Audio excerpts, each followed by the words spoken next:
স্বামী মারা যাওয়ার সাথে সাথে কি স্ত্রীর নাকের দুল, কানের দুল, হাতের বালা এগুলো খুলে ফেলতে হবে?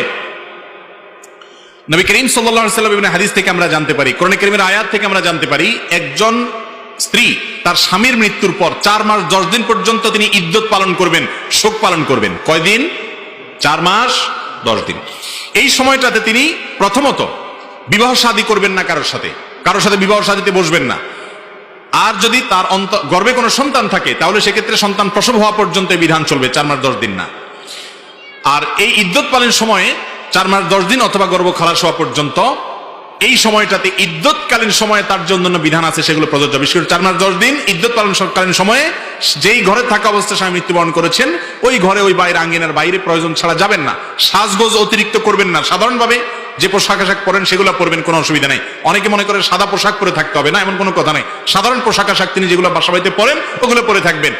আর স্বর্ণ গহনা, আলাদা করে কোনো স্বর্ণ গহনা পরে সাজগোজ করবেন না, কারণ হাদিসে নবী করিম সাল্লাল্লাহু আলাইহি সাল্লাম স্বামীর মৃত্যুর পর স্ত্রীর জন্য যে কাজগুলো করতে নিষেধ করেছেন তার ভিতরে হলি এবং এই অলংকার ইত্যাদি এগুলো সে ব্যবহার করবে না।